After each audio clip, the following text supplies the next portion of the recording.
भी संकट आए, छोटा हो या बड़ा, जीवन के उतार चढ़ाव में जब भी आप खुद को असहाय महसूस करें, तब श्रीमद् भगवद गीता के ये 30 अनमोल उपदेश आपकी शक्ति बनेंगे। इन दिव्य शिक्षाओं को गहराई से समझना और जीवन में अपनाना आपकी सफलता और शांति के लिए बेहद जरूरी है। तो इस वीडियो को अंत तक ध्यानपूर्वक देखें ताकि आपके जीवन में भी सकारात्मक परिवर्तन आ सके। गीता का पहला उपदेश है कि जो इंसान अपने कर्मों को समय पर खत्म नहीं करता, समय की कद्र नहीं करता, उसकी जिंदगी का सारा समय व्यर्थ ही समाप्त हो जाता है, क्योंकि समय ही आपका जीवन है। अगर आप अपने समय को व्यर्थ में नष्ट करते रहेंगे और उसे गवाह देंगे तो आपको जीवन में कुछ भी हासिल नहीं होगा। अगर कुछ जिंदगी में पाना चाहते हैं तो समय की कदर अवश्य करना सीखो।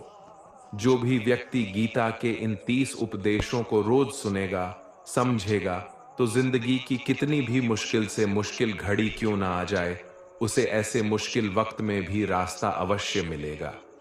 गीता का दूसरा उपदेश है कि मृत्यु से डरना व्यर्थ है। हर व्यक्ति के मन में मृत्यु का भय होता है। इस संसार जब से निर्माण हुआ है तब से जन्म मृत्यु का चक्र चला आ रहा है। ये प्रकृति का नियम है। इस सत्य को स्वीकार करके भय मुक्त होकर आज जीना चाहिए। किसी को भी आने वाले पल के बारे में कुछ नहीं पता होता, लेकिन इस संशय में भयभीत रहने से जीवन नहीं दिया जा सकता। गीता का तीसरा उपदेश है कि आप उसके साथ वैसा ही व्यवहार करें। बुरे इंसान के साथ आप कितना भी अच्छा बन जाओ, वो कभी अच्छा नहीं बनने वाला। दुर्योधन जंगल में पांडवों को मारने के लिए गया था, लेकिन वहां पर भी लोगों ने दुर्योधन को पकड़ लिया। उसका मित्र कर्ण भी उसे छोड़कर भाग गया। वो भील दुर्योधन को मार देना चाहते थे, लेकिन युधिष्ठिर अपने भाई की रक्षा करने के लिए वहां पहुंच गया और उसके जीवन की रक्षा की। लेकिन उसके बाद क्या हुआ? वो हमेशा पांडवों को नुकसान ही करता रहा। इसलिए अगर कोई इंसान बुरा है, उसके साथ आप ज्यादा अच्छा बनने की कोशिश ना करो। जो जैसा है उसके साथ वैसा ही व्यवहार करो। गीता का चौथा उपदेश यह है कि आप जैसा अन्न खाओगे वैसा ही आपका मन और आपकी बुद्धि होगी। अब वैसा ही कर्म करोगे और वैसा ही आचरण करोगे। सात्विक अन्न खाओगे तो आपका मन भी सात्विक होगा। सात्विक व्यवहार भी करोगे, सोच भी आपकी अच्छी होगी। श्री कृष्ण ने भागवत गीता में सात्विक, राजसी और तामसी इन तीनों आहारों का विस्तार से वर्णन किया है कि क्या खाना चाहिए, क्या नहीं खाना चाहिए। पर इसका निचोड़ यही है कि जो मनुष्य सात्विकता से भोजन करता है उसे जीवन में सुख और शांति अवश्य मिलते हैं। गीता का पांचवा उपदेश है कि वो इंसान जिंदगी में सफल माना जाएगा जो अंदर से हमेशा खुश रहता है। बाहर से तो सभी खुश दिखाई देते हैं, लेकिन अंदर से इंसान अशांति से भरा रहता है। बहुत पैसा कमा लिया, कामयाबी हासिल कर ली, लेकिन वो कामयाबी असली नहीं।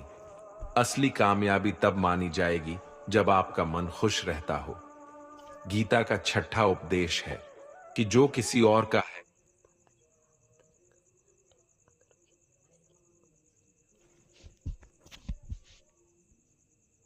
कभी कब्जा नहीं करना चाहिए। जब शकुनी ने षड्यंत्र करके पांडवों को हस्तिनापुर से अलग करवा दिया, एक राज्य दे दिया जहां की भूमि भी बंजर थी, जहां और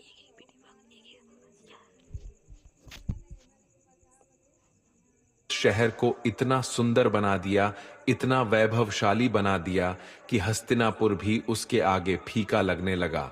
और वैभव को और सुख को देखकर दुर्योधन अंदर ही अंदर जलता था और इसीलिए उसने कई षड्यंत्र करके साधु, बड़े बड़े पंडित, बड़े बड़े ज्ञानी सभी राज दरबार में उपस्थित होने लगे।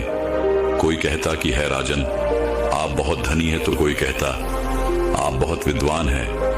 कोई उनकी राज्य की प्रशंसा करता तो कोई उनकी वीरता की गुण गाता, कोई उनकी प्रजा के बारे में कहता और खुशी खुशी वह 100 सोने के सिक्के अपनी बीवी के हाथ में रख देता है और कहता है, और जैसा कि तुमने कहा था, मैंने पूर्व दिशा की तरफ यह सब जाने दो। आपको यह बात बताकर कोई मतलब नहीं। आप बैठ जाओ और कल फिर आपको उसी राज दरबार में फिर जाना है। वह ब्राह्मण कहता है, कल फिर जाना है? नहीं नहीं, मैं नहीं जाऊंगा। वैसे भी आज सभी लोग मुझे घूर घूर कर देख रहे थे। न बाबा न मैं नहीं जाऊंगा। लेकिन जैसे तैसे उसकी पत्नी उसे समझा लेती है। अगले दिन ब्राह्मण एक बार फिर तैयार होता है और अपनी पत्नी से पूछता है, अच्छा बताओ, आज मुझे क्या करना है? तभी उस ब्राह्मण की पत्नी कहती है, हमारे चैनल को सपोर्ट करना बिल्कुल भी नहीं भूलिएगा। हमारे चैनल को लाइक और सब्सक्राइब कर